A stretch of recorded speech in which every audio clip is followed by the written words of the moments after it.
નમસ્કાર મિત્રો, સાંભળેલો પ્રસંગ છે. એસટી બસનું દૃશ્ય છે અને બે બહેનો ત્યાં ગેટ સુધી એસટી બસના દરવાજા સુધી આવે છે. એક બેન બસમાં ઉપર ચડે છે અને બીજા બેન છે એ નીચે ઊભા છે. અંદર બેઠા એ બેનનું નામ આપણે માની લઈએ કે રેખાબેન છે, એટલે નીચે જશોદાબેન હતા.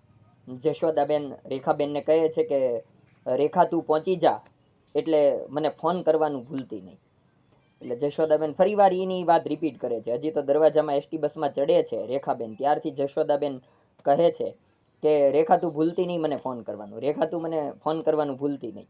હવે રેખાબેન પોતાની સીટ ઉપર જઈને બેસી જાય છે, છતાં જશોદાબેન એ સીટની નીચે આવે છે અને બારીમાંથી કહે છે કે રેખા તું પહોંચી જાય એટલે ફોન કરવાનું મને ભૂલતી નહીં.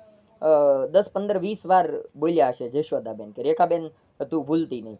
હવે લોકો એટલા બધા કંટાળ્યા કે રેખાબેનની બાજુમાં એક પેસેન્જર બેઠા હતા.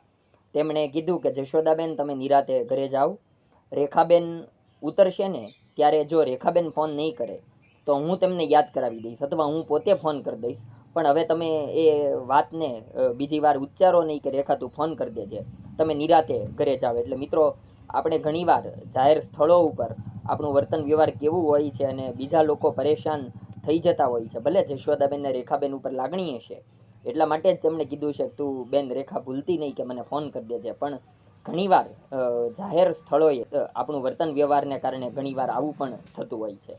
ધન્યવાદ મિત્રો.